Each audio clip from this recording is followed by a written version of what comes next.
Who would like to take that question? Councilman Hopkins, 1 minute. It's right up my alley. 40 years of coaching in college. I had a vision 30 years ago when I was working at Cranston East as the athletic director, when they told me we can't afford to buy the land next to Cranston East, which was the old Brown's Dairy, because it costs too much. We don't have the money for it. So I went over and step by step with a pad just like this one, and I mocked off the area that we had over there.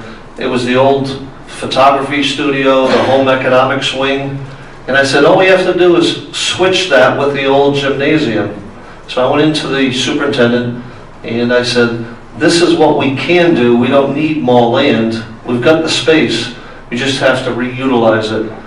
So with that came a bond that we just finished passing, and the result was the building of the Cranston East Gymnasium, which is state of the art. Thank you. Anyone else like to make a comment? Councilman Stichels, 1 minute. Just before I came here tonight, I got an email that on the Monday night there's going to be a meeting that the corporation BASF, which they're the corporation that bought Ciba Geigy, they have a remediation plan for land.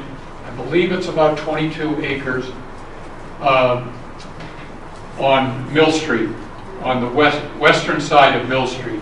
And I think that might be a possibility for some recreational facilities.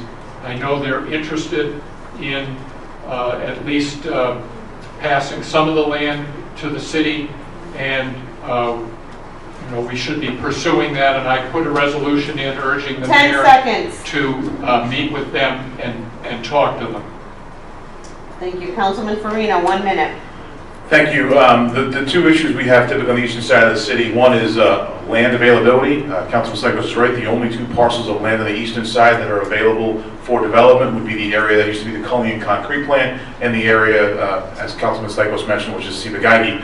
Those are the only two open spaces when you go south of Reservoir Ave. So I think as a council, we have to work to make sure those two spaces can be utilized, work with DEM to get the restrictions they put on the Cullinan concrete plant taken away so we can do something with that facility, continue remediation efforts on the Ciba Geigy site to do something there. And what I would recommend, and what I've been advocating for with Director Liberatore, is to use some bond money to actually go out and put lights at two of the baseball fields on the eastern side of the city. Currently we have one at Cranston East, one in Cranston West at the Chafee Complex. 10 seconds. And now we're working to try to find a location that makes sense in the eastern side of the city for parity and fairness.